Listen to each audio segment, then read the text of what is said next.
There comes a time in every man's life when the world feels too heavy to carry, and the only choice left is to walk away from everything you've ever known. For Elias Creede, that moment came at 67, standing over his wife's grave with nothing but grief and an empty house that echoed with 30 years of memories. He packed what little mattered and headed deep into the Montana wilderness. Under a giant fig tree, he spent 200 days building a shelter from the earth itself. But when his shovel hit something hard beneath, the roots, a smooth stone door sealed tight, he realized he wasn't the first soul to seek refuge in this forgotten place. What was buried so deep that someone went to such trouble to hide it? Before we jump back in, tell us where you're tuning in from, and if this story touches you, make sure you're subscribed because tomorrow I've saved something extra special for you.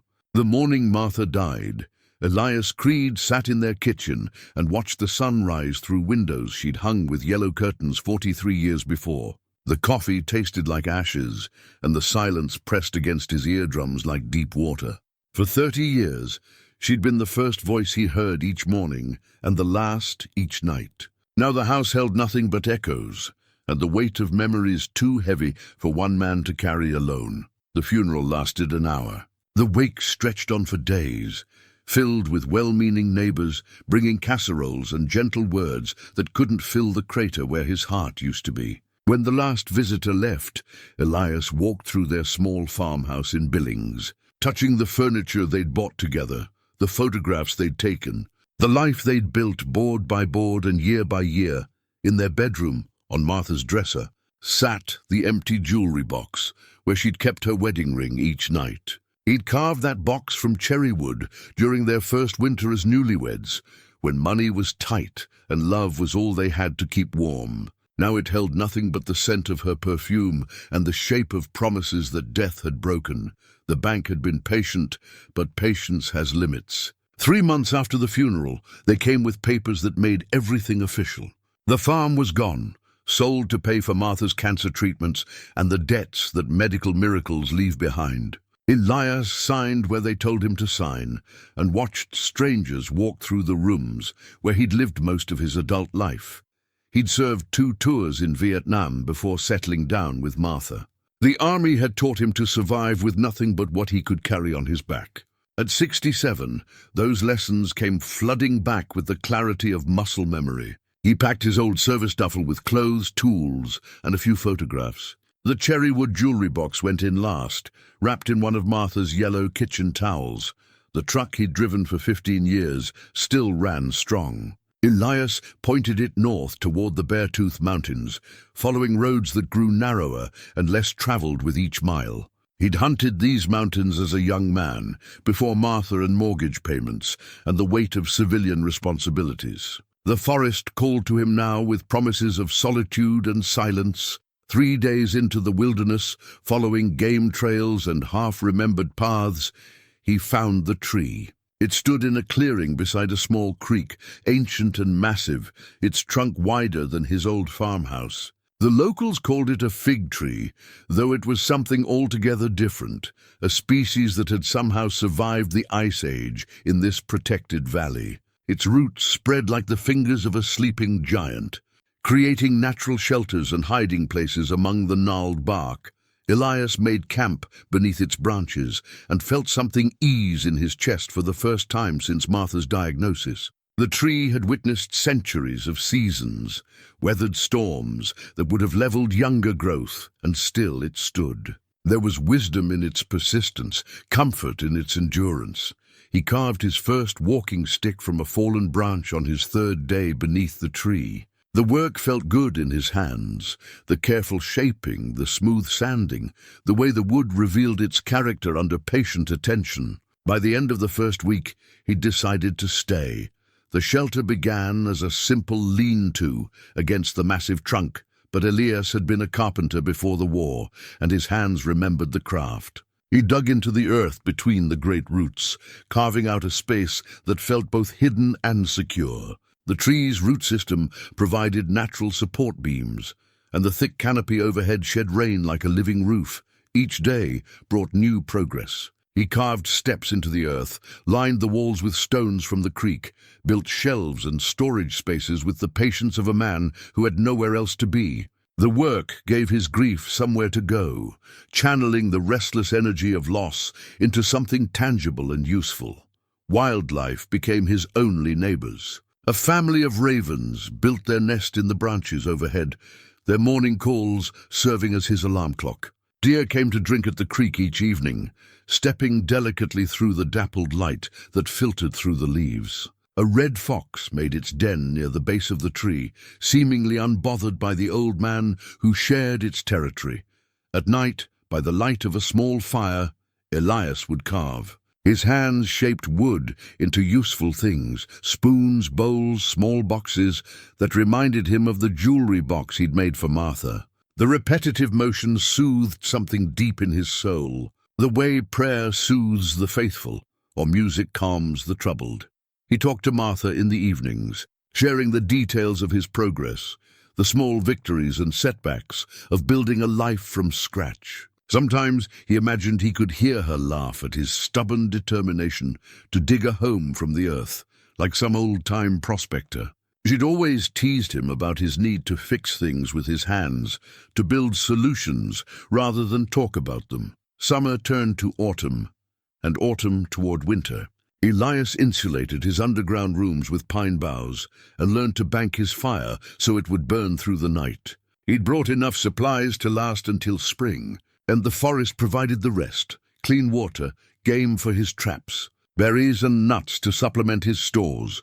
The solitude that had frightened him in town felt natural here. Days passed without words, marked only by the rhythm of work and weather. His grief didn't disappear, but it changed shape, becoming less sharp and more like the ache of old bones before rain, present but bearable, part of the landscape of his heart. By his 100th day beneath the tree, Elias had carved out 3 rooms connected by a narrow hallway.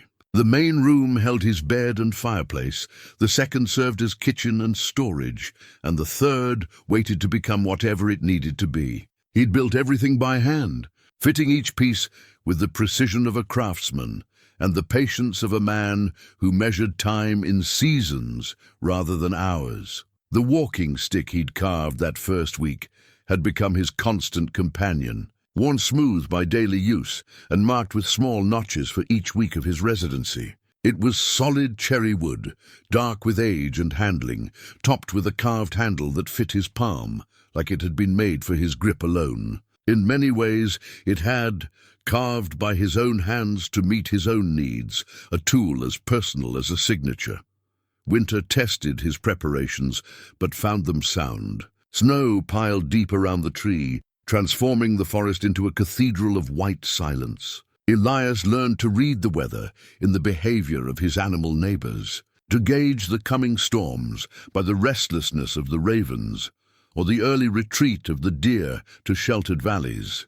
Spring brought renewal to the forest and purpose to his work. The shelter had evolved into a home, but it wasn't finished. Elias planned drainage systems for the spring melt, expanded his food storage, and began work on a workshop where he could pursue his carving with proper tools and space. By his 200th day, a number he'd marked with ceremony, carving a small celebration into his walking stick, Elias Creede had built something remarkable beneath the ancient tree. Not just a shelter or even a home, but a sanctuary, a place where a broken man could heal, where grief could transform into something like peace, where the simple act of creating beauty from raw materials could restore meaning to a life that had lost its way. The forest had accepted him as part of its rhythms. He knew where the eagles nested, which path the elk took to their evening water, how the light moved through the branches at different times of day. This was his world now, bounded by the reach of his daily walks and measured by the work of his hands. He was content in a way he hadn't expected to be again. Not happy. Happiness was something he'd buried with Martha, but content. At peace with the silence, comfortable with the solitude, grateful for the chance to live simply and purposefully in a place where time moved at the speed of seasons rather than clocks. It was this contentment that made what came next so much more than just another day's work. When Elias woke on that rainy morning in late spring, feeling the steady percussion of drops on the thick canopy overhead, he had no idea that his 200 days of careful building were about to become the foundation for something far more significant than personal healing. He had come to the tree seeking an ending to his story. Instead, he was about to discover that some stories are too big for one man's lifetime, and that sometimes the most important chapters begin when we think the book should close. Rain had been falling for 3 days straight, the kind of persistent mountain rain that soaks through everything and turns the forest floor into a sponge. Elias woke to the sound of water dripping somewhere it shouldn't be, not the familiar patter on leaves overhead, but the irregular plinking of drops hitting stone inside his sanctuary. He rolled out of his bed, a simple frame he'd built from lodgepole pine, and lit his oil lamp. The flame cast dancing shadows on the carved walls as he traced the sound to the back corner of his main room. A small puddle had formed where none had ever been before, fed by a steady drip from the ceiling. The drainage system he'd so carefully planned and built had done its job for 8 months, channeling snowmelt and summer storms away from his underground home. But this rain was different, heavier and more persistent than anything he'd weathered since arriving. The saturated earth above was finally giving up its fight against gravity. Elias pulled on his boots and rain slicker, grabbed his shovel and a coil of rope, and climbed the carved steps to the surface. The clearing looked like a lake that hadn't quite decided to be a lake yet. Water pooled everywhere, and the creek had swollen to twice its normal width, running brown with runoff from the mountainsides. He'd need to dig a new drainage channel, something to carry the excess water away from the tree's base before it could seep down into his living space. The work would be muddy and unpleasant, but it was the price of living this close to the earth. Every comfort had to be earned and re-earned with each season's challenges. The best place for the new channel would be on the north side of the tree, where the ground sloped naturally toward the swollen creek. Elias began digging, his spade biting into earth so saturated it was more mud than soil. The work was harder than he'd expected, his 67-year-old back protesting each shovelful, his boots slipping in the muck, but there was satisfaction in it too. This was honest work, the kind that solved problems through sweat and stubbornness rather than committees and paperwork. He'd missed this kind of clarity during his years as a civilian, when every solution required forms and permits and the approval of people who'd never held a shovel. 2 hours into the digging, when he'd carved a channel nearly 3 feet deep and twice as long, his spade struck something that rang like a bell. Not the dull thunk of stone or the sharp crack of root, but a clear metallic note that seemed to hang in the wet air longer than it should have. Elias knelt in the mud and brushed dirt away with his hands. The surface beneath was smooth, too smooth to be natural stone. He scraped more carefully, following the edge of whatever lay buried beneath 2 centuries of soil and leaf litter. It was worked stone, he realized, carved and fitted with the precision of someone who understood masonry. The surface bore marks that weren't random, deliberate cuts that formed patterns, symbols that looked almost like letters. But in no alphabet he recognized. His heart began to beat faster, though he couldn't say exactly why. In his 2 tours in Vietnam, he'd developed an instinct for when something wasn't right, when the familiar suddenly became dangerous. This felt the same, not threatening exactly, but significant in a way that made his old soldier's senses prickle with attention. He dug more systematically now, expanding the excavation in careful squares, mapping what lay beneath before disturbing it further. The carved surface was larger than he'd first thought, not just a single stone, but a series of fitted blocks that formed what could only be described as a threshold, a doorway. Elias sat back on his heels and stared at what he'd uncovered. The mathematics of the situation was simple and unsettling. He'd chosen this spot because it felt untouched, primitive, as far from human interference as he could get. But someone had been here before him, someone with the skill and tools to carve stone and the determination to bury their work so thoroughly that it had remained hidden for decades, maybe centuries. The symbols carved into the threshold became clearer as he cleaned away the last of the mud. They weren't random decorations, but deliberate markings, some that looked like simplified animals, others that might have been arrows or stars or maps. At the center, where the two halves of the door would meet, a deeper carving showed what looked like a tree with roots that spread wider than its branches. Elias traced the carving with one muddy finger and felt something shift inside his chest. The tree in the carving looked remarkably like the ancient giant under which he'd built his home. The proportions were right, the distinctive spread of the root system, even the way the trunk seemed to twist slightly as it rose.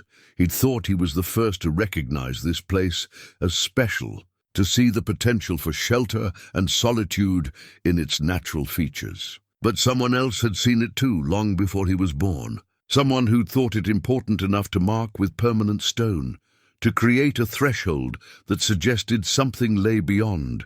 The rain continued to fall, but Elias barely noticed. He dug around the edges of the stone door, finding where it was set into a frame of fitted blocks that descended into darkness. The construction was sophisticated, not the rough work of desperate survivors, but the careful craftsmanship of people who had time and skill and purpose. By afternoon, he'd exposed the entire door.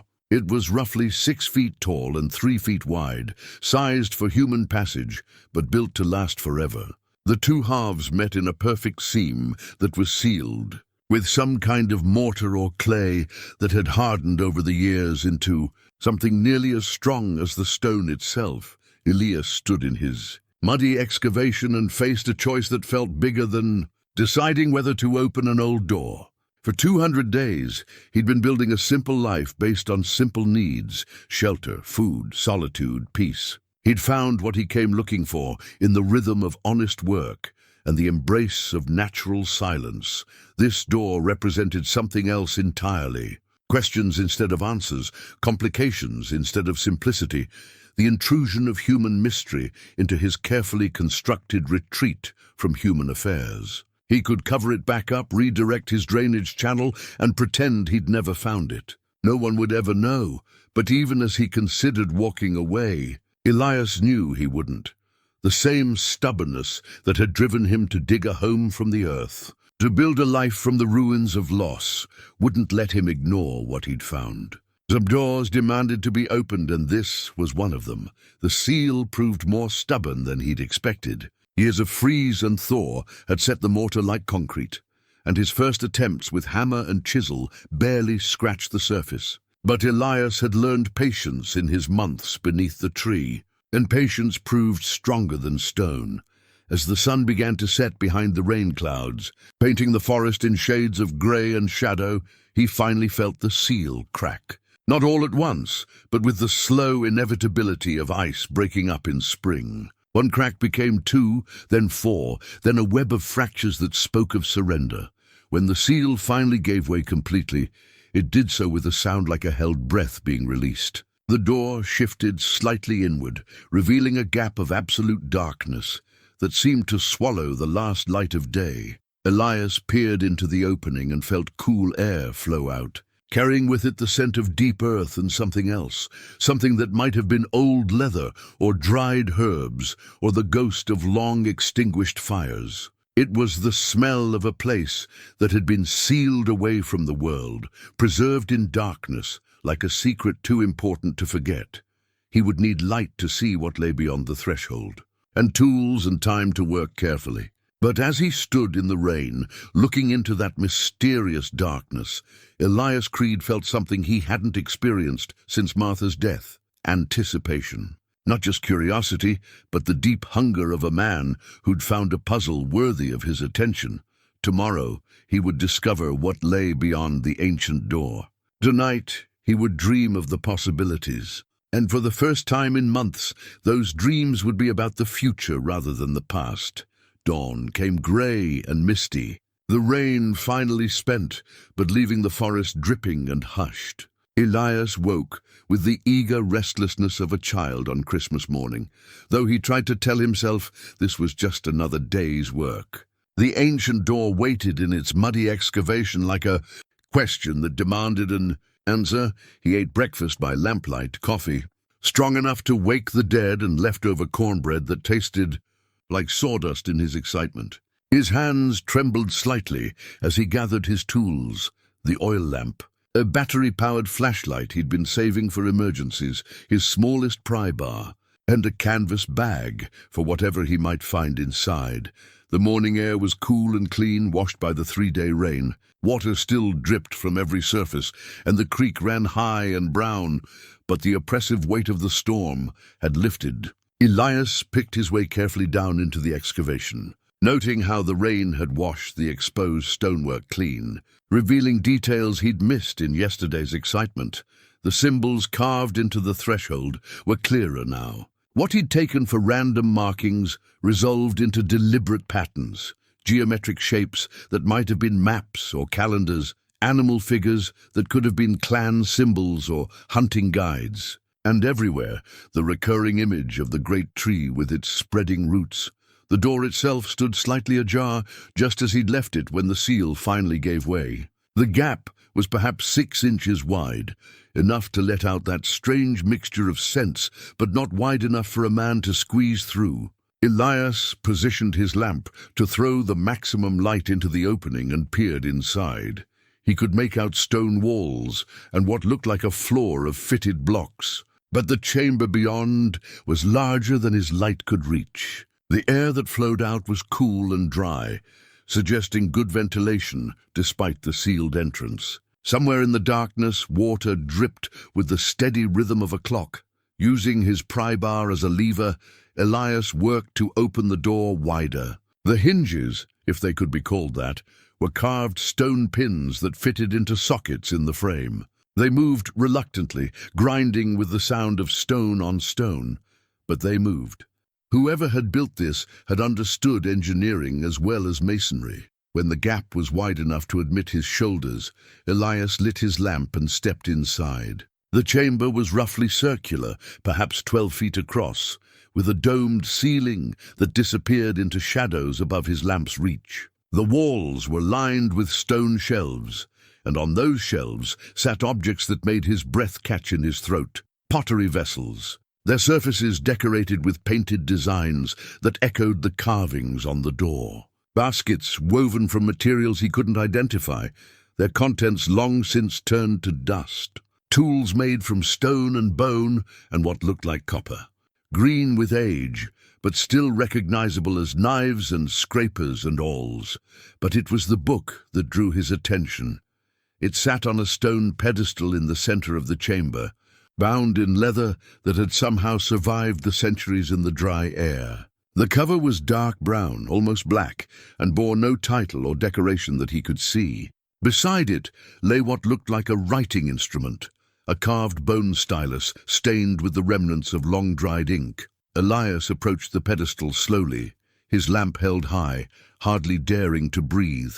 Books were precious things, repositories of knowledge and thought that could survive long after their authors had returned to dust. If this volume had survived the centuries in this sealed chamber, it might contain answers to questions he didn't even know how to ask. The leather cover opened easily, as if it had been waiting for someone to turn its pages. The paper inside was heavy and cream-colored, handmade and rag-based, the kind that would last for generations if properly cared for. And there, on the first page, written in a careful hand with faded brown ink, were words in English, the journal of Samuel Whitmore, trader and friend to the Crow Nation. Commenced this day, June 15th, in the year of our Lord, 1847. Elias sank down onto a convenient stone block, his legs suddenly unsteady. 1847. Nearly 200 years ago, when Montana was still a territory and the West was truly wild. He'd expected to find Native American artifacts, perhaps the remnants of some ancient ceremony or burial. Instead, he'd discovered the record of a white man who'd apparently lived among the tribes in peace. He turned the page carefully, mindful of the paper's age and began to read by lamplight in that underground chamber. I have established myself at the great tree in the valley, known to the crow as where the roots drink deep. Chief Standing Bear has granted me permission to trade here, away from the main camps, where nervous young warriors will not mistake my intentions. The tree provides shelter and the creek clean water. I could not ask for a better situation.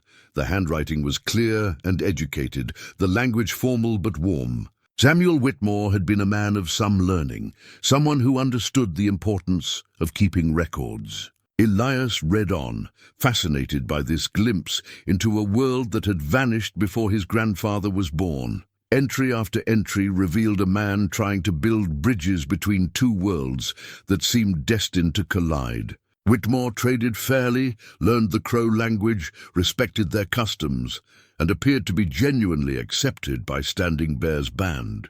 But running through the journal like a dark thread was the growing tension as more white settlers moved into the territory. Standing Bear grows more cautious. Whitmore had written in July. He speaks of moving the band deeper into the mountains, away from the routes the whites travel. I fear my trading days may be numbered. Elias paused in his reading, struck by the echoes between Whitmore's situation and his own. Both men had sought refuge at this ancient tree.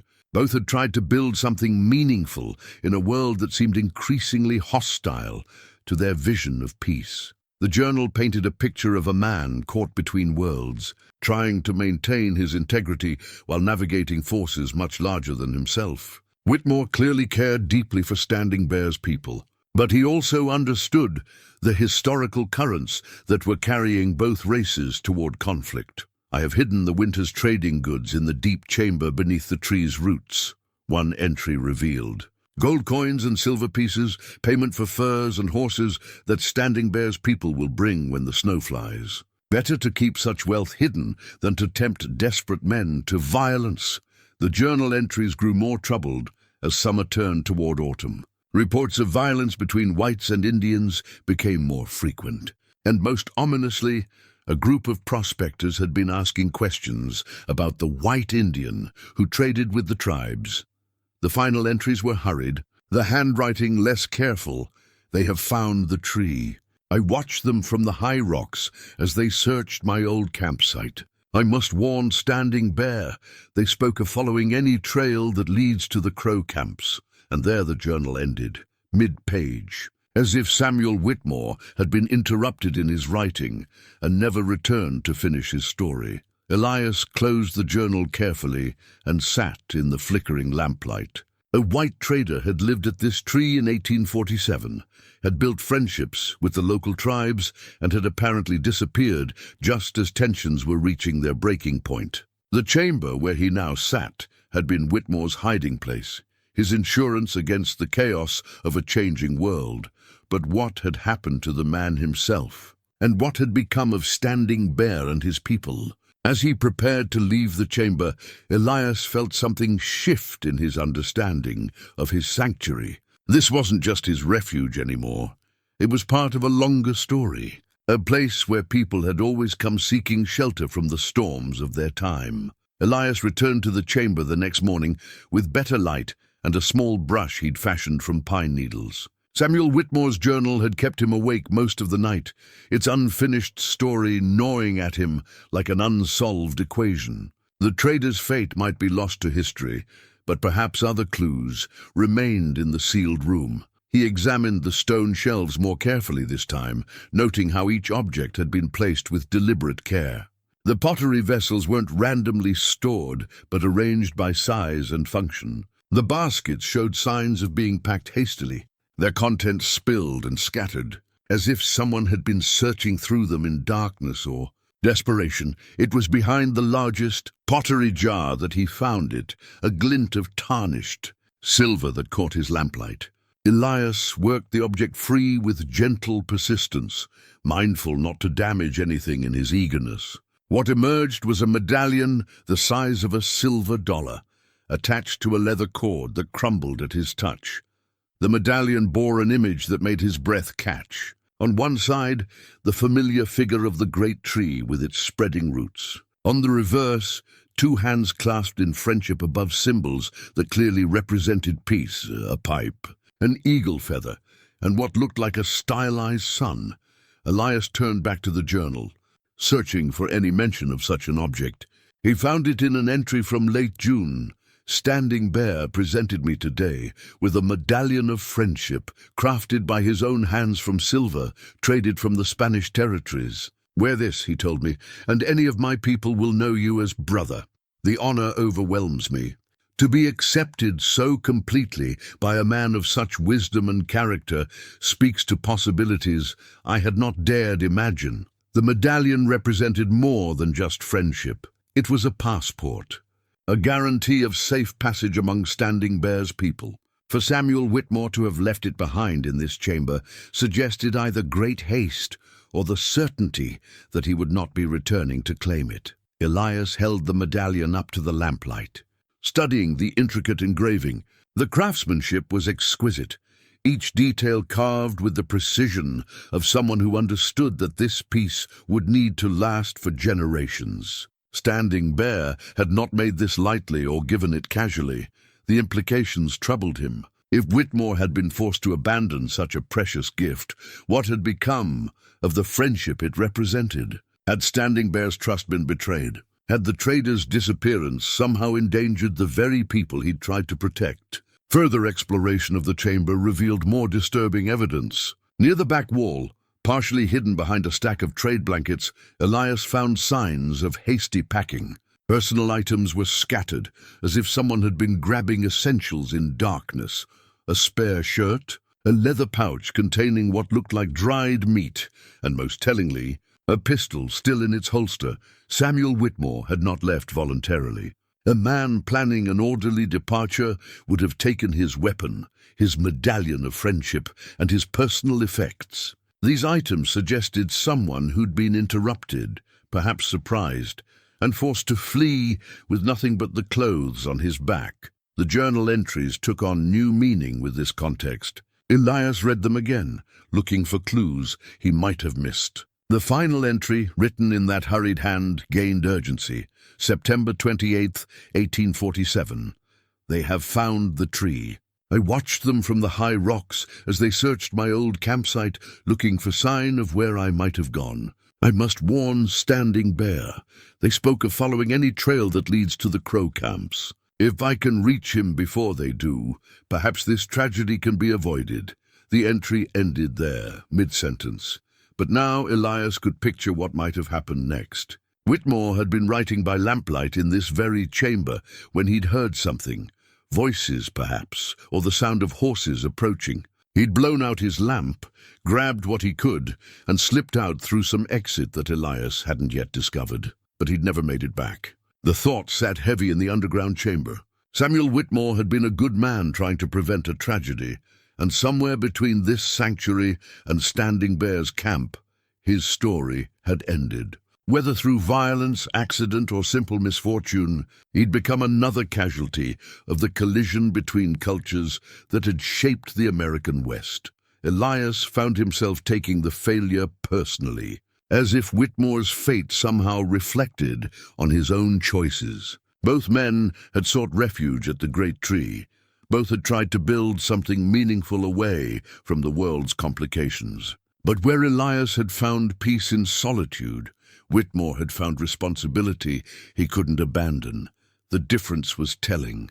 Elias had run from his problems, seeking escape in the wilderness. Whitmore had tried to solve his, using his position between worlds to build bridges rather than walls. When crisis came, one man had hidden while the other had tried to help. The comparison wasn't entirely fair. Elias reminded himself that grief and geopolitics were different kinds of challenges, but it stung nonetheless. What would Martha have made of his retreat to the forest? Would she have understood his need for solitude, or would she have pushed him to engage with the world, despite his pain? He spent the rest of the morning cataloguing the chamber's contents, making careful notes of each item's position and condition. The work helped quiet his restless thoughts, giving his hands something useful to do, while his mind processed what he'd learned. The pottery vessels proved to contain various trading goods. beads, metal tools, and in one sealed jar, what looked like coffee beans preserved by the dry air. The blankets were wool, likely traded from eastern settlements, and showed the wear patterns of regular use. This hadn't been just a storage chamber, but a working space where Whitmore had sorted and prepared his trade goods. Most intriguing was a leather map case tucked behind the trade blankets. Inside, drawn on what looked like prepared deerskin, was a detailed map of the local territory. Rivers and mountains were marked with careful precision, but more importantly, the map showed the locations of various tribal camps and what appeared to be a network of trading posts, the map confirmed. What the journal had suggested, Samuel Whitmore hadn't. Been a lone trader operating on the fringes of civilization. He'd been part of a larger network, a system of peaceful exchange that had probably taken years to establish. The scope of what had been lost when he disappeared was far greater than one man's life. Elias studied the map by lamplight, tracing the routes that connected different communities across hundreds of miles of wilderness. Standing Bear's winter camp was marked with a distinctive symbol, the same tree and roots design that appeared on the medallion. Other camps bore different symbols, suggesting a complex system of identification that had allowed peaceful interaction across tribal boundaries. The implications were staggering. This wasn't just the story of one trader and one tribal leader, but evidence of a functioning system of cooperation that had existed before the conflicts of the late 1840s tore it apart.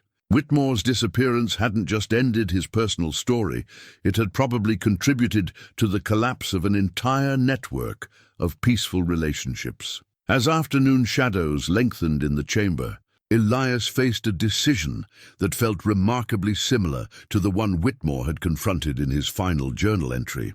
He could catalogue these artifacts, satisfy his curiosity about their historical significance, and return to his simple life beneath the tree. Or he could accept that some discoveries carry obligations, that knowledge comes with responsibility. The medallion lay on the stone table before him, its silver surface reflecting his lamplight like an accusation. Standing Bear had crafted it as a symbol of trust and friendship, expecting it to be worn with honor by a man who'd earned such recognition. Instead, it had been abandoned in a dark chamber, its promise unfulfilled.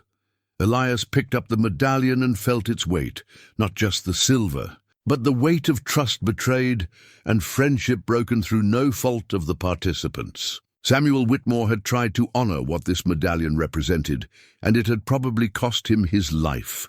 The question now was whether Elias Creede had the courage to finish what Whitmore had started. Not the specific mission, that was lost to history, but the larger purpose of honoring trust and seeking truth rather than hiding from responsibility. As he prepared to leave the chamber, Elias slipped the medallion into his pocket. It felt like accepting a commission, taking on a duty he didn't fully understand but couldn't ignore. Samuel Whitmore's story might have ended in the darkness between this sanctuary and Standing Bear's camp, but it didn't have to end there forever. Some truths were worth pursuing, even when the pursuit led away from peace and into the complications of a world that had always been more connected than it appeared. The next morning brought a discovery that changed everything Elias thought he understood about Samuel Whitmore's fate. While cleaning the medallion with careful attention to its intricate engravings, he noticed something odd about the chamber's back wall. What he'd taken for natural stone variation was actually a carefully concealed opening, its edges so precisely fitted that only the play of lamplight at just the right angle revealed the seam. The hidden passage was narrow, barely wide enough for a man's shoulders, and sloped downward into darkness that seemed to swallow his lamp's glow. Cool air flowed from the opening, carrying scents that made his old soldier's instincts prickle with warning, the metallic tang of old blood and the musty odor of things long dead. Elias hesitated at the threshold. Every rational part of his mind argued for caution, for careful planning, for perhaps seeking help before venturing into unknown depths beneath the earth. But the same stubborn curiosity that had driven him to open the sealed door wouldn't let him walk away from this new mystery. He gathered additional supplies, rope, extra lamp oil, his hunting knife, and the small pistol he'd brought from his old life. If Samuel Whitmore's story had ended in these underground passages, Elias intended to be better prepared for whatever had killed him. The passage descended steeply for perhaps 20 feet before opening into a second chamber, this one larger and more roughly hewn than the first. His lamp revealed a scene that made his blood run cold. Scattered across the stone floor were human bones, bleached white by time and the dry air. Not the careful burial of someone who died peacefully, but the chaotic remains of violence, ribs cracked by weapon blows, a skull bearing the unmistakable fracture pattern of a tomahawk strike, arm bones that suggested a desperate attempt to ward off attackers. But these weren't Native American remains. Scraps of cloth still clung to some of the bones, and among the scattered ribs lay the tarnished buttons of a military uniform. These were soldiers, probably cavalry from the nearest fort, who'd pursued Samuel Whitmore into his sanctuary and found something other than what they'd expected. Elias knelt beside the bones, his military training helping him read the story written in their positions. 3 men, judging by the skull count. They'd entered this chamber together, probably following Whitmore's trail, and met their end in close combat. The arrangement of the bones suggested they'd fought back to back against multiple attackers coming from different directions. Near the chamber's far wall, he found what he was looking for, more bones, but these arranged differently. A single skeleton lay against the stone, and beside it rested the corroded remains of a pistol and a leather holster that matched the one he'd found in the upper chamber. Samuel Whitmore had made his final stand here, 30 feet beneath the tree that had sheltered his dreams of peaceful trade. But the story these bones told was more complex than simple murder. Scattered among the remains were arrow points, but not the stone points he'd expected. These were metal, crafted with a precision that spoke of skilled metalworking, and their design was distinctive, long and narrow, with peculiar notching that he'd never seen in museum displays of Native American artifacts. More puzzling still were the other weapons scattered throughout the chamber. Tomahawks, yes, but also what looked like the remains of a cavalry saber and several belt knives. This hadn't been a simple ambush of soldiers by Indians, or even a confrontation between Whitmore and his pursuers. This had been a 3-way battle, with all parties fighting for their lives against enemies they hadn't expected to face. The evidence painted a picture that challenged everything Elias thought he understood about frontier conflicts. Someone else had been in these chambers, someone with metal weapons and the skill to use them effectively against both soldiers and civilians. Someone who'd left no bones behind, suggesting they'd either escaped or removed their dead. As his lamp illuminated more of the chamber, Elias found additional clues to the mystery. Carved into the far wall, almost hidden by mineral deposits from centuries of slow water seepage, were symbols that looked familiar. Not the Native American pictographs he'd expected, but the same geometric patterns and tree imagery he'd seen on the original door. This chamber was older than Samuel Whitmore's time, much older. The stonework was different, more primitive, but somehow more permanent. Whoever had carved these symbols had intended them to last forever, and they'd been here long before the first white trader or cavalry patrol had entered this valley. The realization hit him like a physical blow. Whitmore hadn't stumbled onto an empty hiding place.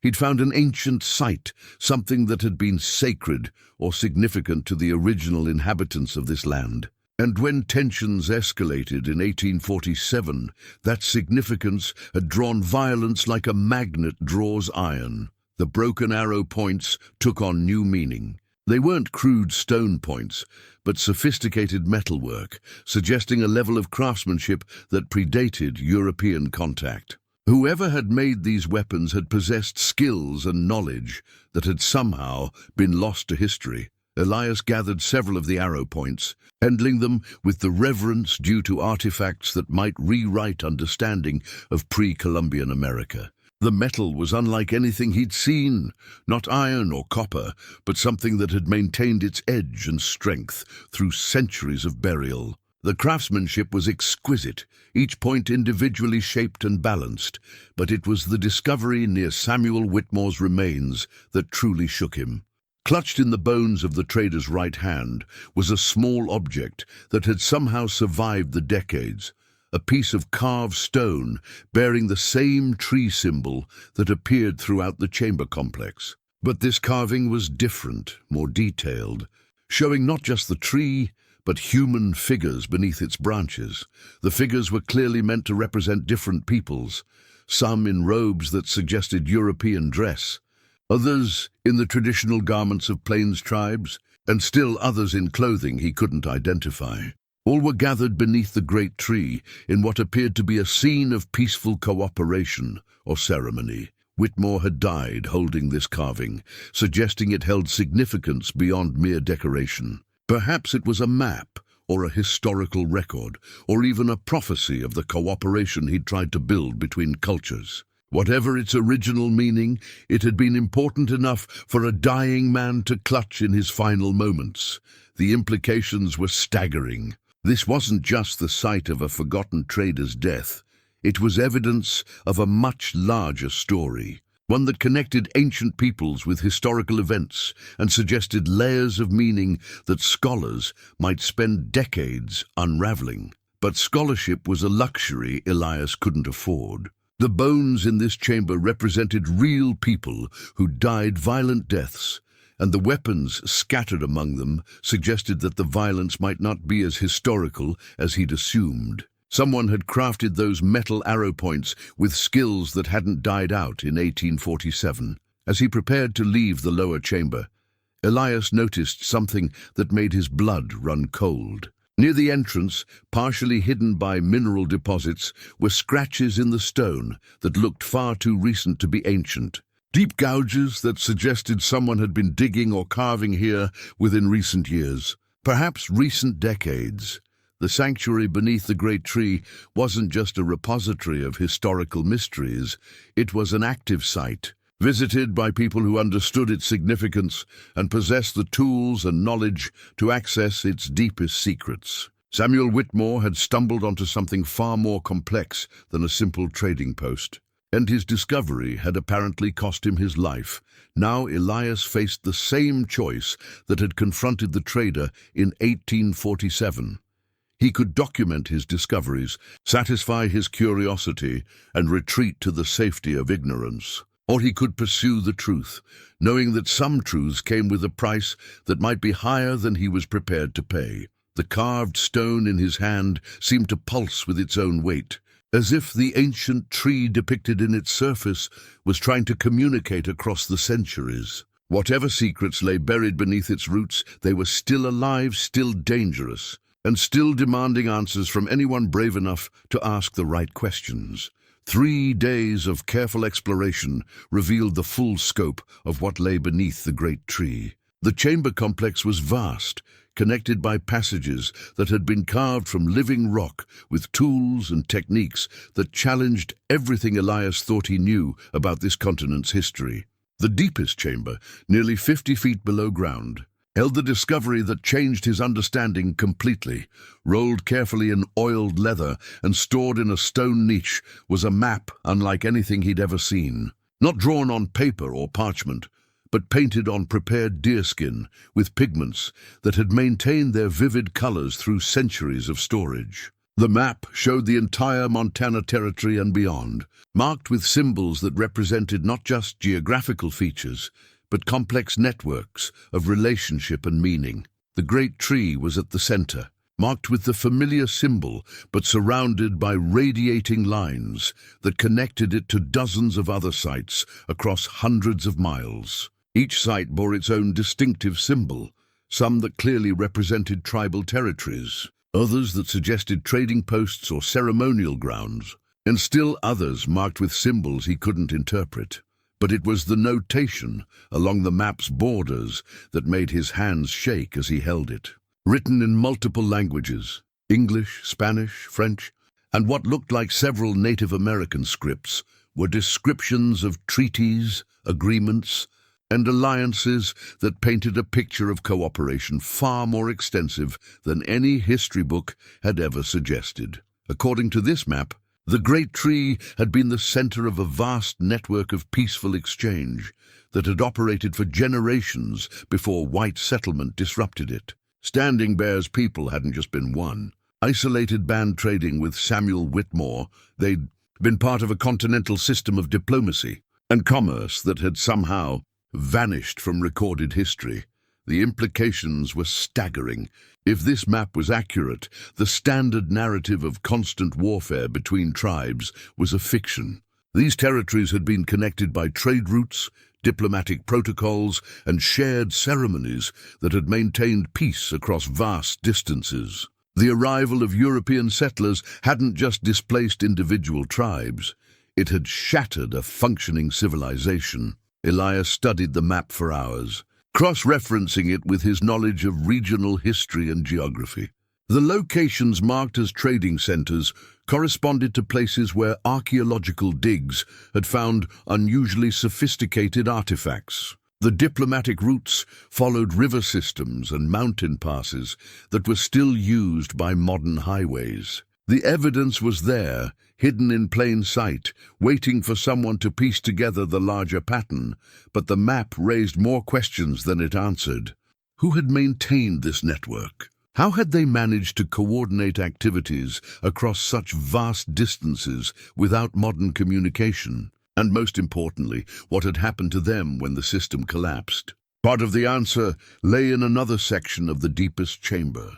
Arranged on stone shelves like a library were dozens of similar maps, each showing different aspects of the same network. Trade routes for specific goods, seasonal migration patterns, ceremonial calendars that coordinated activities across multiple territories. The sophistication was breathtaking.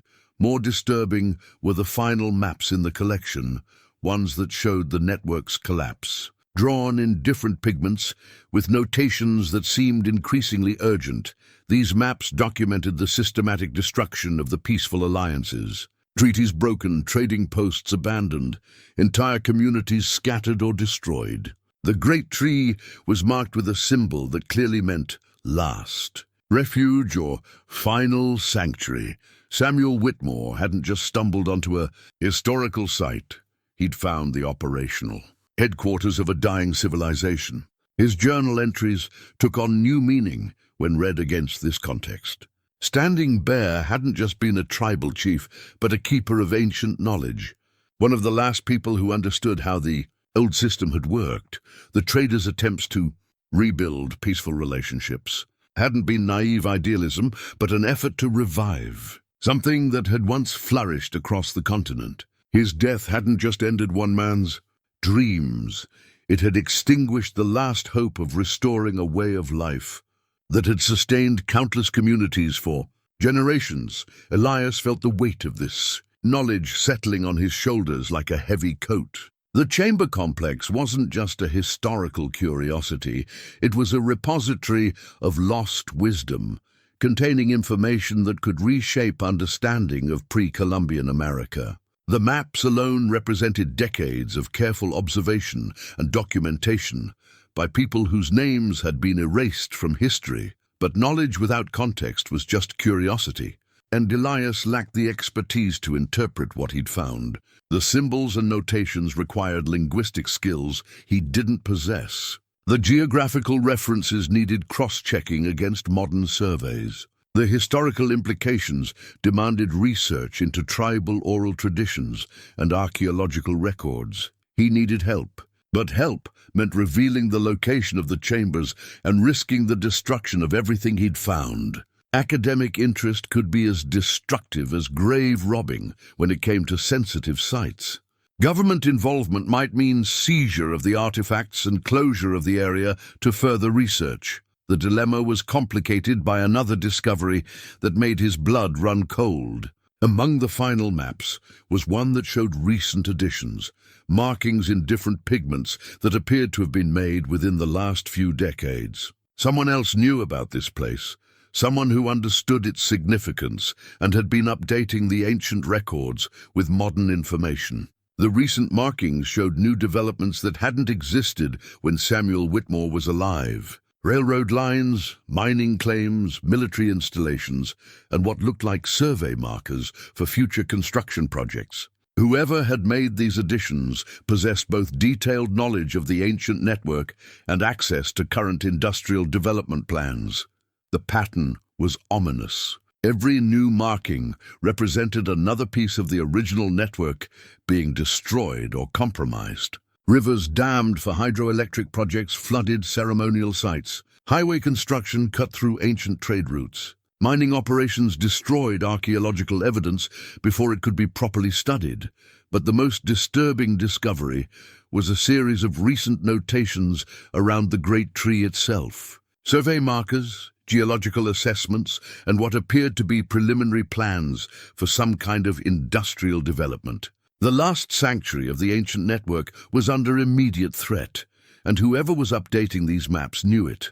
Elias spent his final hour in the deep chamber, memorizing as much detail as possible. The maps were too fragile and too valuable to remove from their climate-controlled environment, but he needed to preserve their information somehow.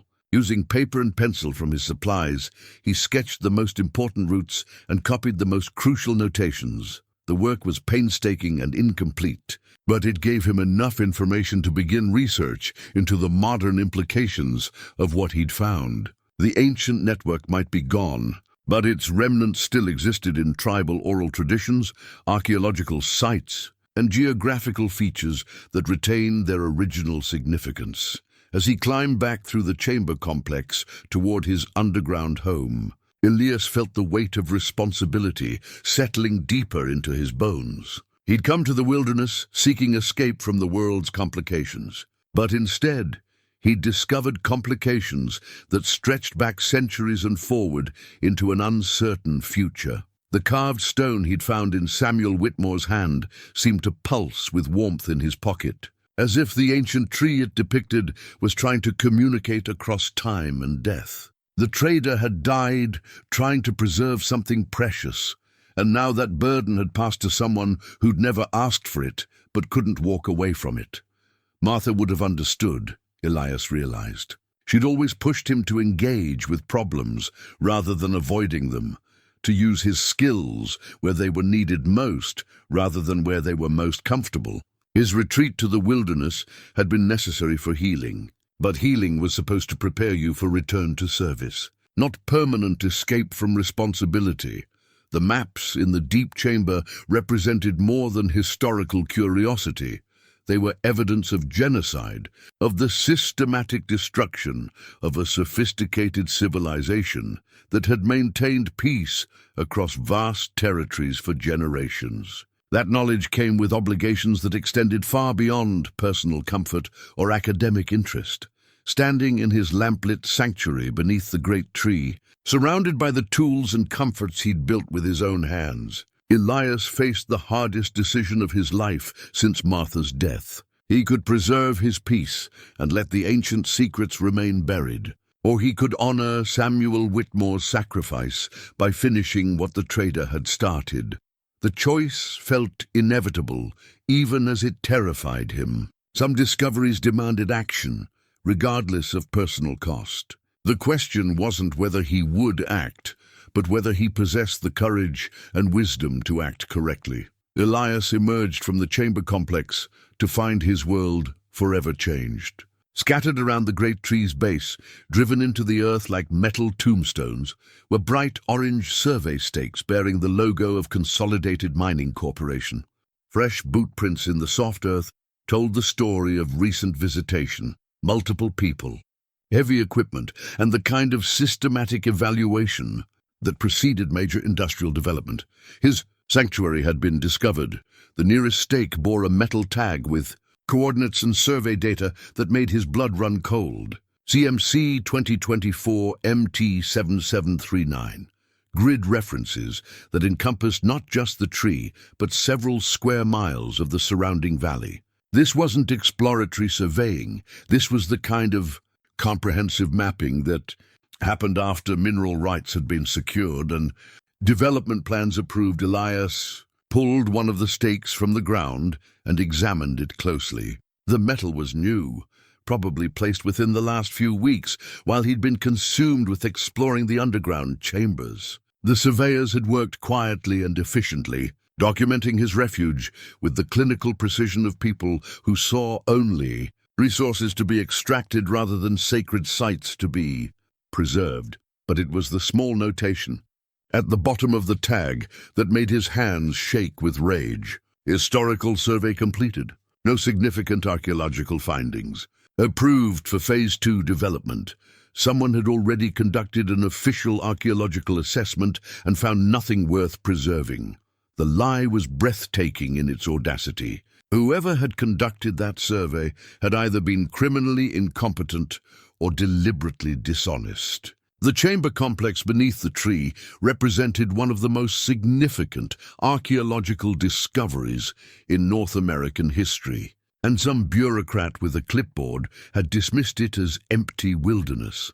Elias spent the rest of the morning following the survey stakes, mapping their placement against his growing understanding of the underground complex. The pattern was grimly efficient. The surveyors had marked every significant feature in the valley, including several spots that corresponded to ventilation shafts and secondary entrances to the chamber system.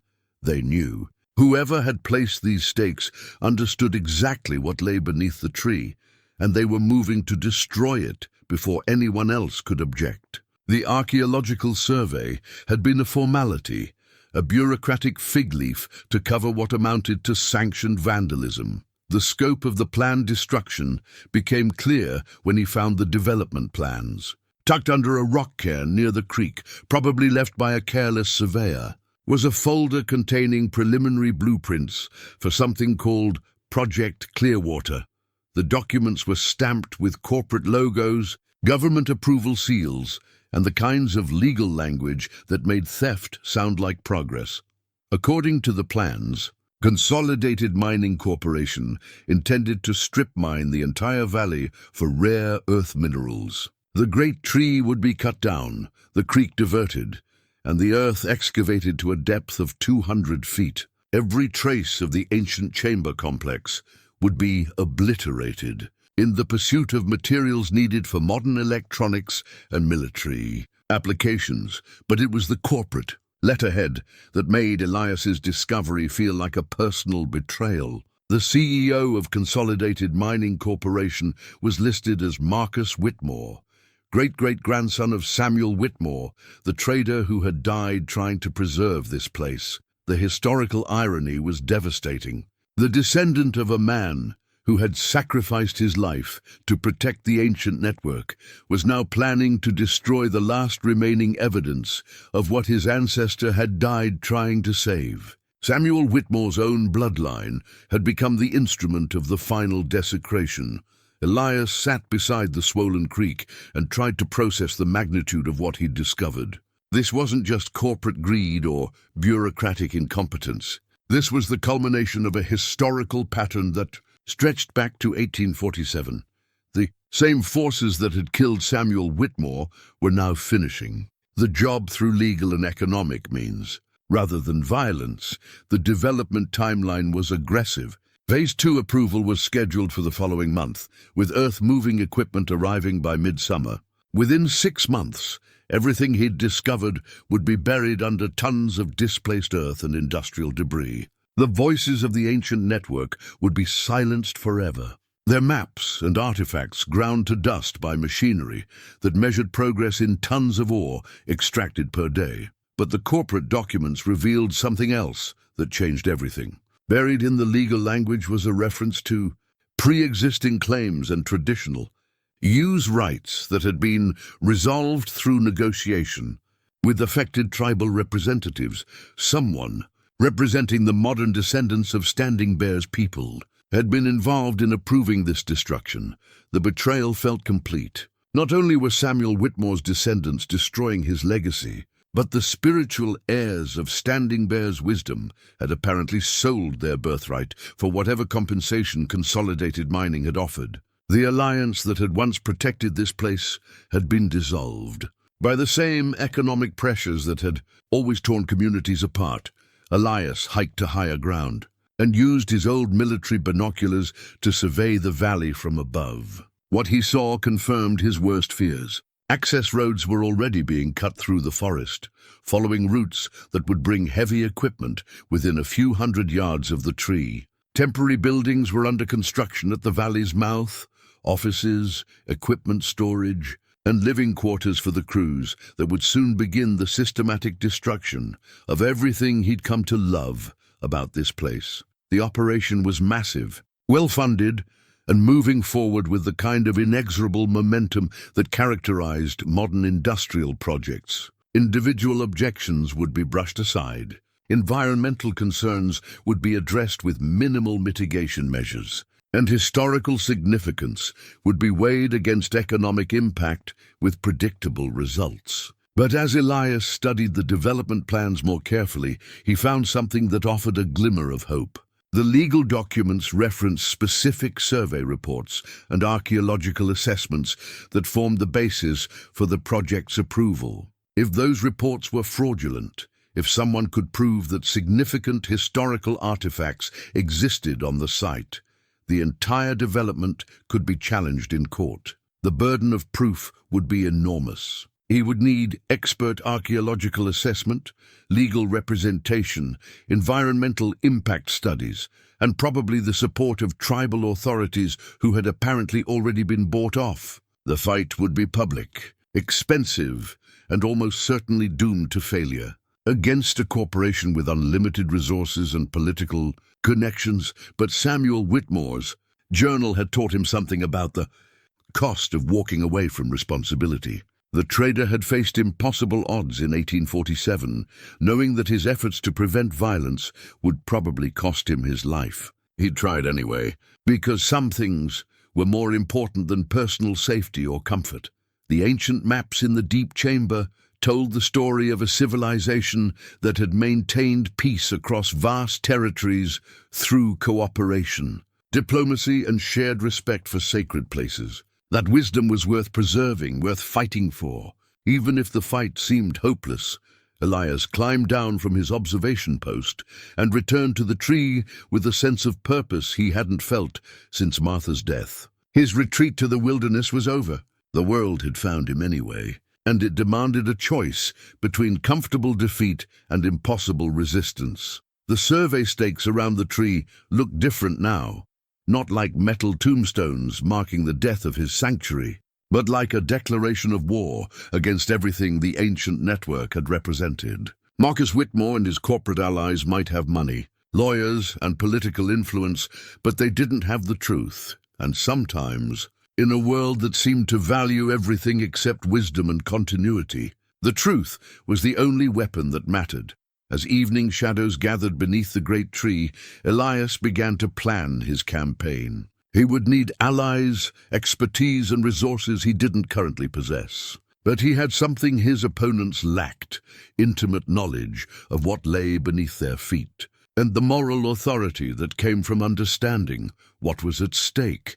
The ancient network had been broken once by violence and greed. Its restoration would require the same qualities that had built it originally: patience, courage, and the willingness to sacrifice personal comfort for the greater good.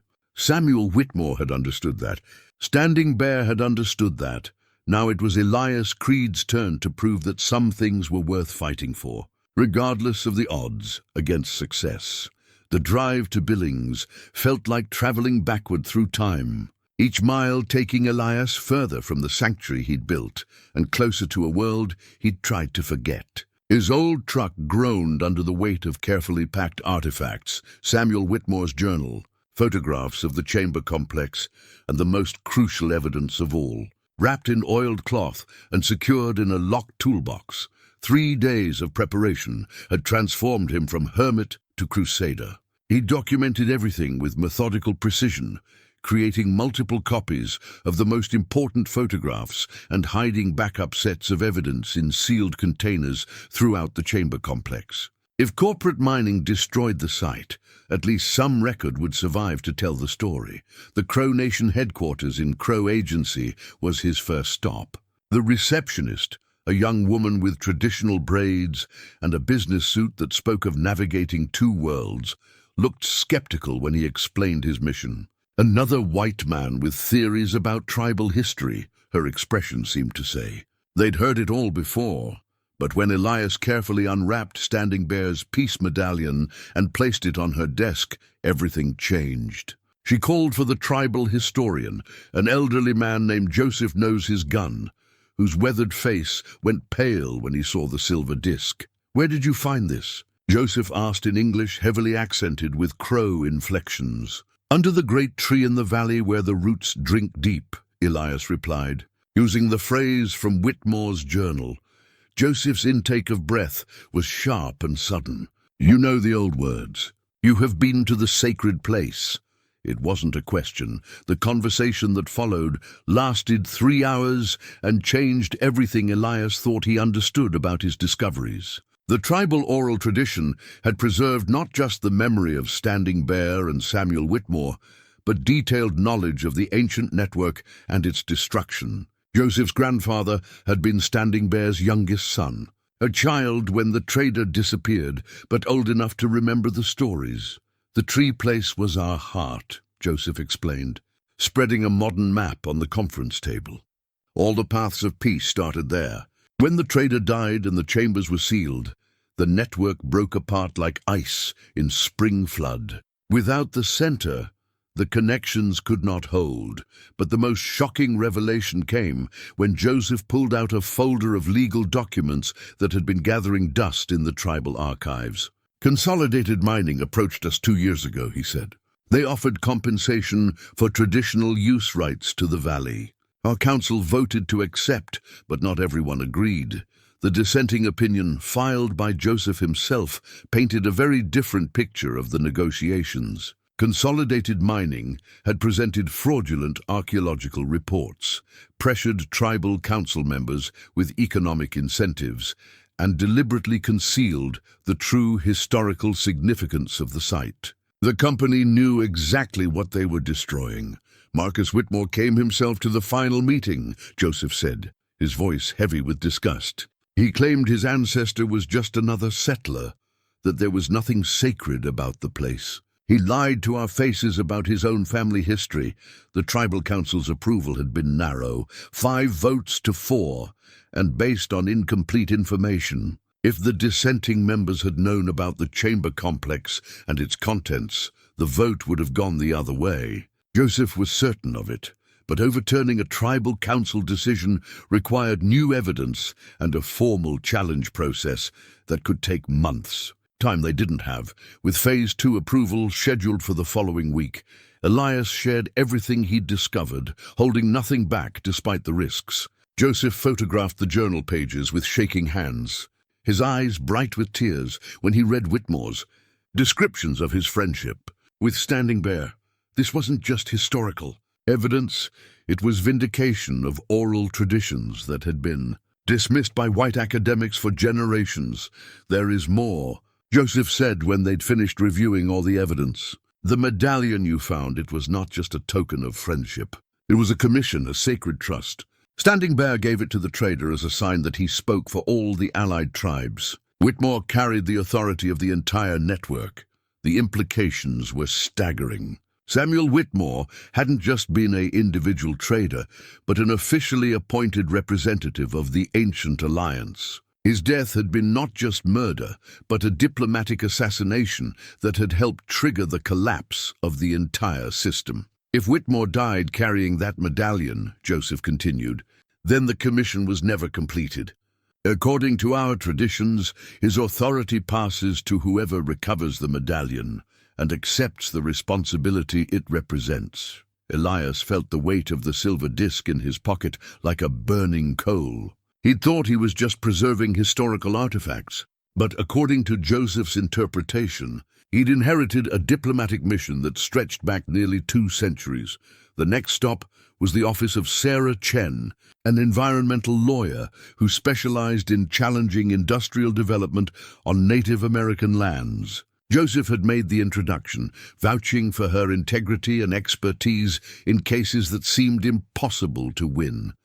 Sarah's office was a chaos of legal documents, environmental impact studies, and photographs of landscapes destroyed by mining operations. She listened to Elias's story with the skeptical attention of someone who'd heard too many tales of corporate malfeasance to be surprised by anything. But when he produced Whitmore's original trading contract, a document he'd found in the deepest chamber, wrapped in oiled leather and bearing the signatures of both the trader and several tribal representatives, her demeanor shifted dramatically. "This is a legally binding agreement," she said, studying the document with a magnifying glass.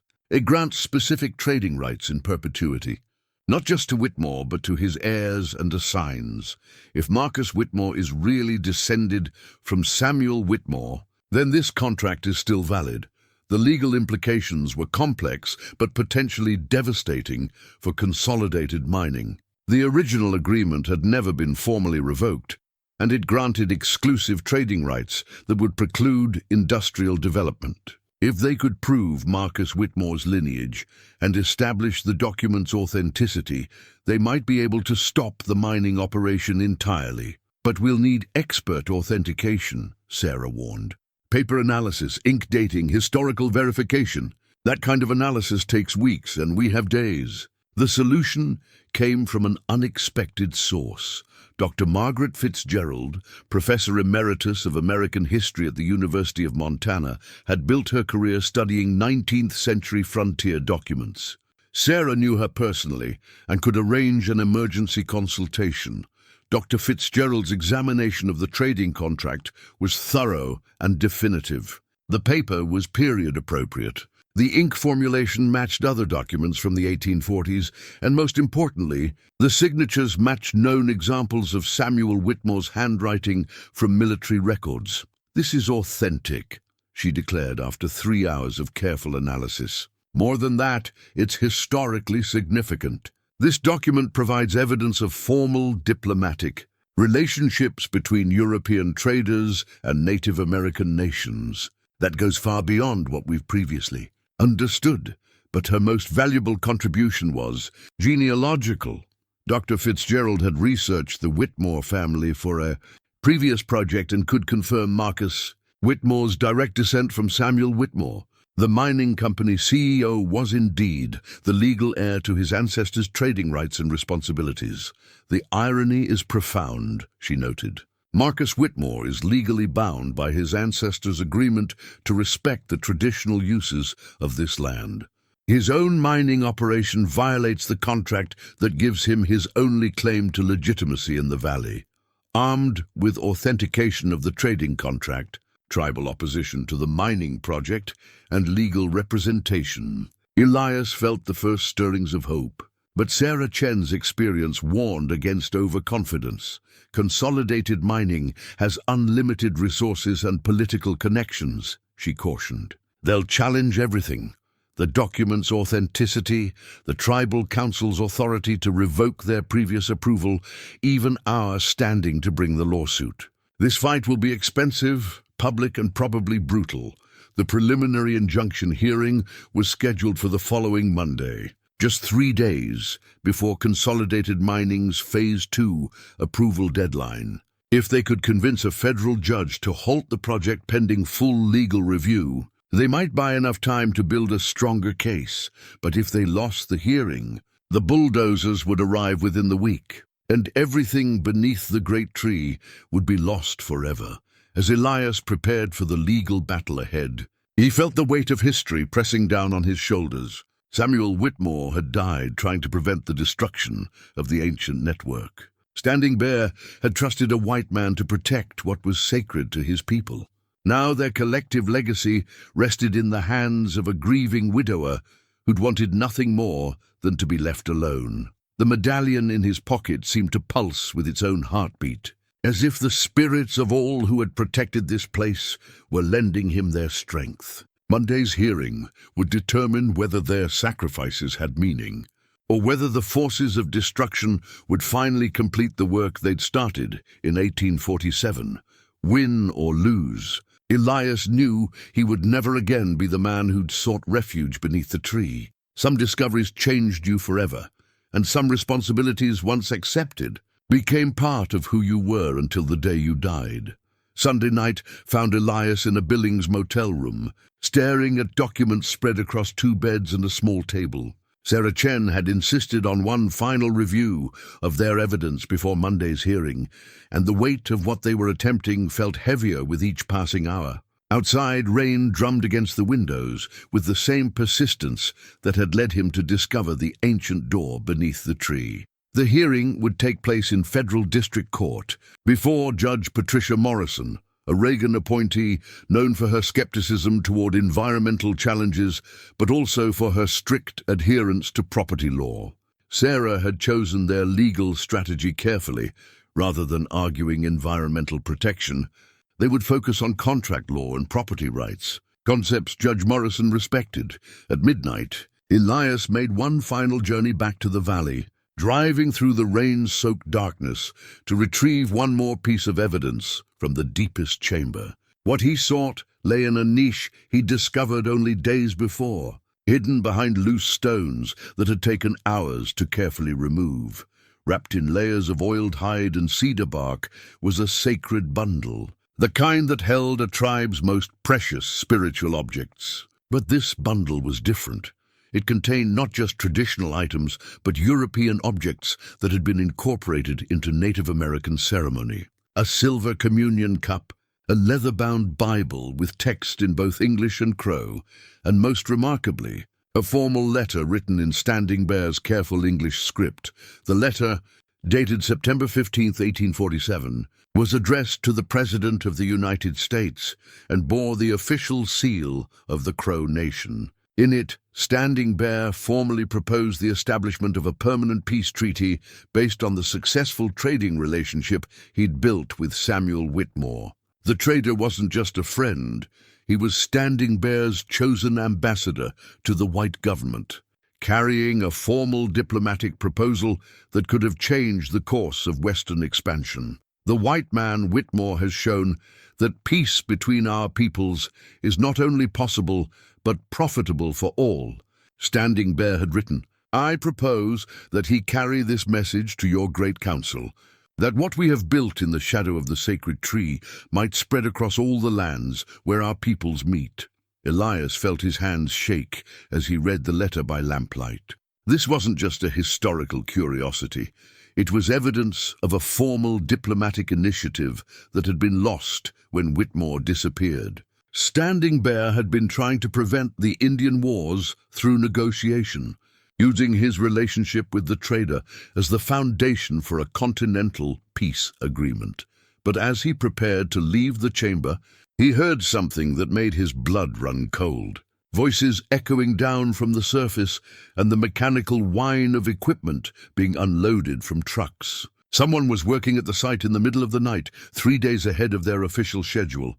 He extinguished his lamp and climbed carefully toward the surface. What he found when he emerged behind the tree's massive root system was a scene of systematic destruction already begun. Floodlights illuminated the clearing like a movie set, and men in hard hats were positioning machinery around the tree's base. A massive excavator sat on a trailer, ready to begin digging, while surveyors marked the exact locations where they would cut into the earth. They were starting the project illegally, 3 days before their permits were valid, probably hoping to present the court with a fait accompli on Monday morning. Elias recognized the man directing the operation, Marcus Whitmore himself, younger than expected but bearing the unmistakable features of his frontier ancestor. The mining company's CEO was personally overseeing the destruction of his family's legacy, apparently determined to finish what others had started in 1847. The sacred bundle felt heavy in Elias's hands as he watched the preparation for demolition. Standing Bear's diplomatic proposal, Samuel Whitmore's trading contract, and centuries of peaceful cooperation were about to be ground into rubble by the descendant of the man who died trying to protect it. All Elias retreated carefully through the forest and used his cell phone to call Sarah from a safe distance. Her response was immediate and fierce. She would file an emergency motion for contempt of court. demanding that Judge Morrison halt all work immediately and impose sanctions for permit violations. "This actually helps us," she said, though her voice was tight with anger. "It shows they know the site contains something worth destroying. Why else would they risk legal sanctions to start 3 days early?" The drive back to Billings gave Elias time to process what he'd witnessed. The battle for the tree had already begun, not in the courtroom, but with bulldozers and floodlights in the middle of the night. Marcus Whitmore was gambling that he could destroy the evidence before anyone could stop him, making any legal victory purely symbolic, but the sacred bundle represented something Whitmore couldn't destroy with machinery: the spiritual and diplomatic significance of what had been built beneath the tree. Standing Bear's letter to the president proved that the site had been more than just a trading post. It had been the foundation for a vision of peace that could have prevented decades of warfare. As dawn broke over the Yellowstone Valley, Elias sat in the motel parking lot and felt the weight of all the choices that had led him to this moment. 6 months ago, he'd been a broken man seeking escape.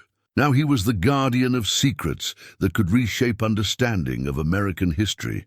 Monday's hearing would determine more than just the fate of one archaeological site. It would decide whether the vision of peace that Standing Bear and Samuel Whitmore had died trying to build could finally be honored, or whether the forces of destruction would complete their work with legal sanction.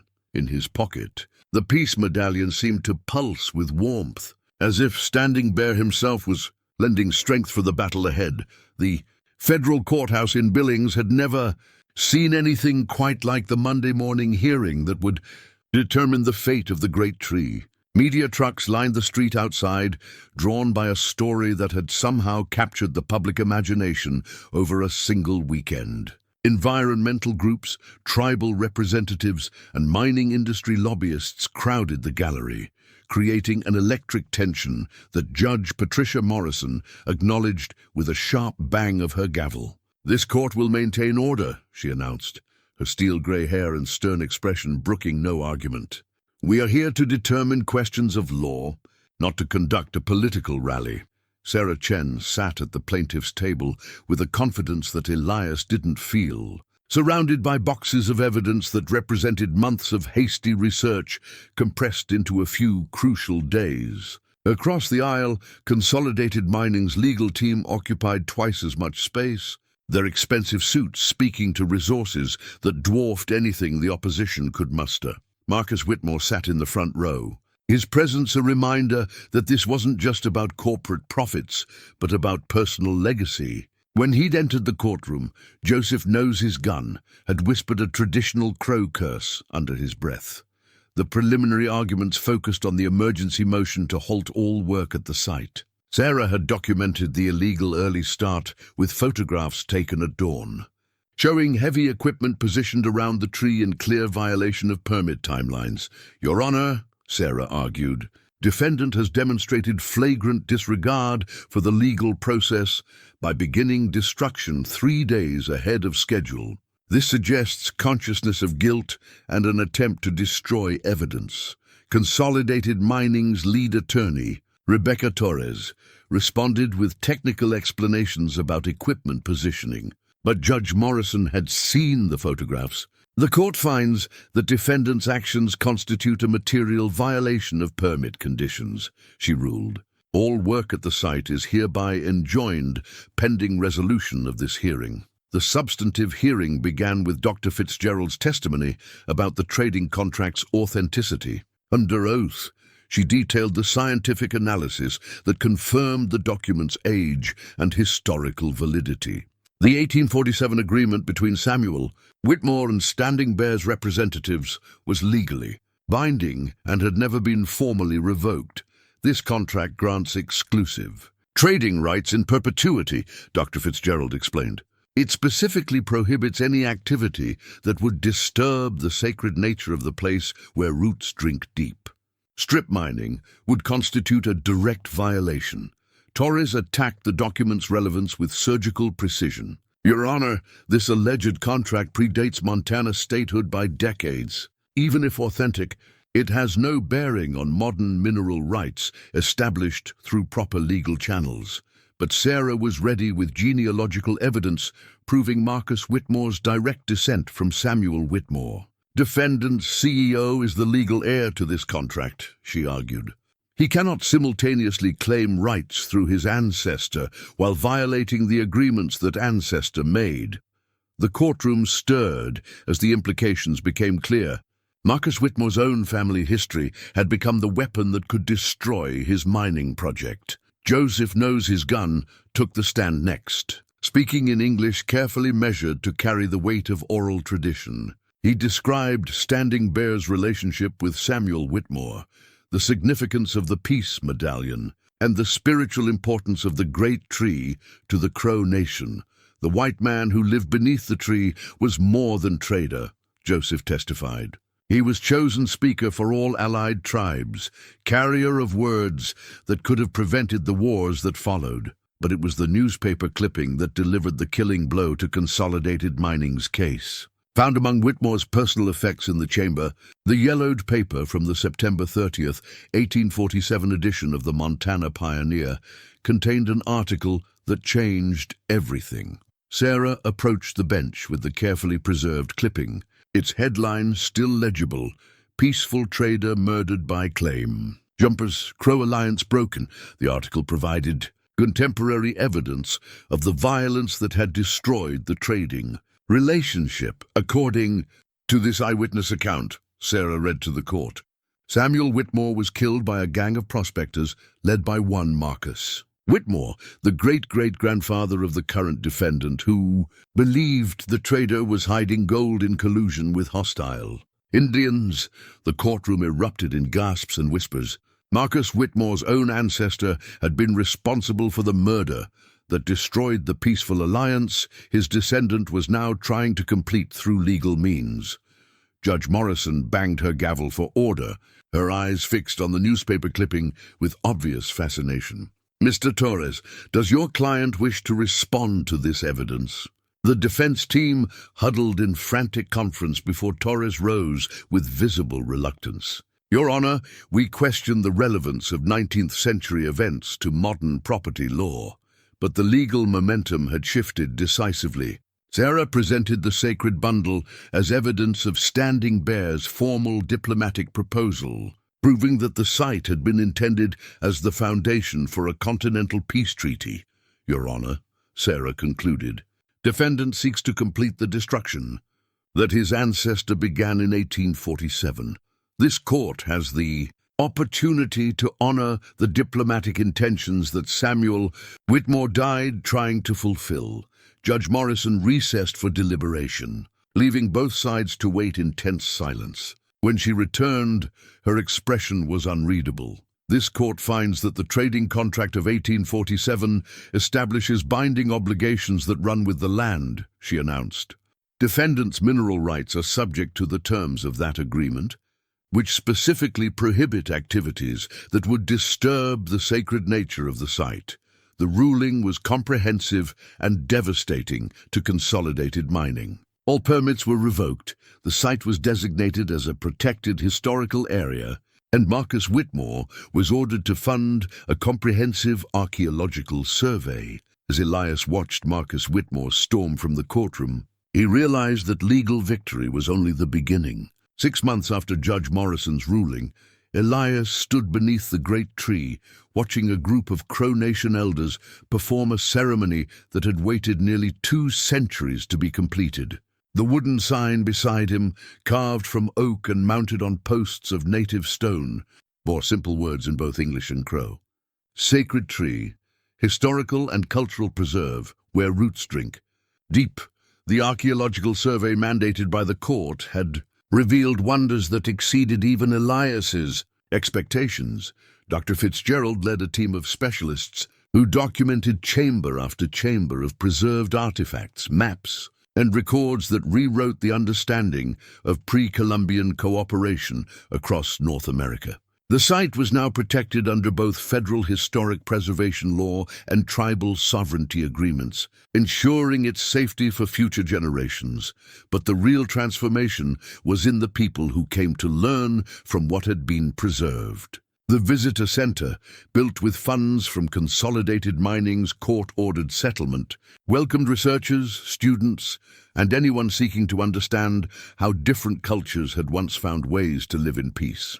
Elias served as the site's first director, a role that surprised no one except himself. His months of solitary study in the underground chambers had made him uniquely qualified to interpret the complex history preserved beneath the tree. More importantly, his journey from grief-stricken hermit to guardian of sacred knowledge resonated with visitors who came carrying their own burdens. The center's most popular exhibit featured Samuel Whitmore's journal alongside Standing Bear's diplomatic correspondence, telling the story of two men who had tried to build bridges between worlds that seemed destined to collide. Visitors often lingered at the display case containing the peace medallion, drawn to its simple message that friendship could transcend cultural differences.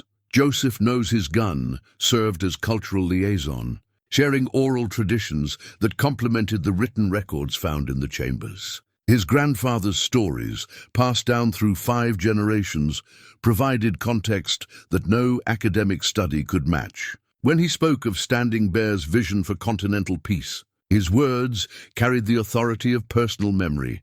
"The tree remembers everything," Joseph would tell school groups who came to learn about cooperation and conflict resolution. "The roots go deep, deeper than any one person's lifetime. What we plant today, our grandchildren will harvest." The preserve attracted visitors from around the world, drawn by a story that offered hope in an age of division. Diplomats studying conflict resolution, students researching indigenous wisdom, and ordinary people seeking examples of successful cooperation all found something valuable in the archives beneath the tree. Martha would have loved watching Elias guide tours through the chamber complex, sharing discoveries with the enthusiasm of someone who had found his true calling. He often thought of her during quiet moments in the preserve, imagining her pride in his transformation from isolated widower to keeper of ancient wisdom. The Peace Medallion had been returned to the Crow Nation in a ceremony that formally honored Samuel Whitmore's diplomatic commission. But Joseph had insisted that Elias wear a replica during his work at the preserve, saying that Standing Bear's trust extended to anyone who protected the sacred knowledge. Marcus Whitmore had never returned to Montana after the court ruling. Consolidated Mining Corporation had been dissolved following investigations that revealed a pattern of archaeological fraud at development sites across the West. The family's mining fortune, built partly on the destruction of indigenous heritage, had finally been held accountable for its historical crimes. But the preserve's success wasn't measured in legal victories or corporate defeats. It was found in the small moments when visitors made connections between past and present, understanding that the challenges faced by Standing Bear and Samuel Whitmore weren't so different from those confronting modern communities trying to bridge cultural divides. A young Crow woman named Sarah Standing Bear, a descendant of the great chief, had been hired as the preserve's education coordinator. Her programs brought together children from tribal schools and mainstream districts, teaching cooperation through the example of their ancestors. Watching these children work together on projects inspired by the ancient alliance, Elias saw hope for a future that honored the past while embracing change. The chamber complex continued to yield secrets, each new discovery adding depth to the story of what had been built and lost beneath the tree. But Elias had learned that some mysteries were more valuable when they remained mysterious, inspiring questions rather than providing easy answers. On quiet evenings, when the last visitors had departed and the preserve settled into wilderness silence, Elias would walk the trails that connected the visitor center to the tree. The path wound through forest that looked much as it had when Standing Bear and Samuel Whitmore had met here to plan their impossible dream of peace. The great tree stood unchanged, its massive trunk and spreading branches continuing the patient work of growth that had sustained it through centuries of human conflict and cooperation. Its roots still drank deep from the mountain streams, drawing strength from sources that flowed long before the first humans arrived and would continue long after the last had departed. Sometimes, in the twilight between day and night, Elias could almost hear the voices of all who had found shelter beneath these branches, ancient peoples whose names were lost to time, Standing Bear and his band seeking wisdom from the earth itself, Samuel Whitmore writing by lamplight in chambers carved from living rock, and countless others who had recognized this place as sacred. The preserve had become more than a monument to the past. It was a working example of how different peoples could honor their differences while finding common ground. The tree that had sheltered Elias in his grief now provided shade for a new kind of alliance, one built on understanding rather than dominance, cooperation rather than conquest. As autumn painted the forest in colors that reminded him of Martha's kitchen curtains, Elias felt something he hadn't experienced since her death, a sense of completion that didn't require forgetting, hope that didn't diminish love, and peace that came not from isolation, but from connection to something larger than himself. The ancient network of cooperation might never be fully restored, but its memory lived on in the preserve, inspiring new generations to believe that peace was possible between any peoples willing to plant trees whose shade would shelter their children's children.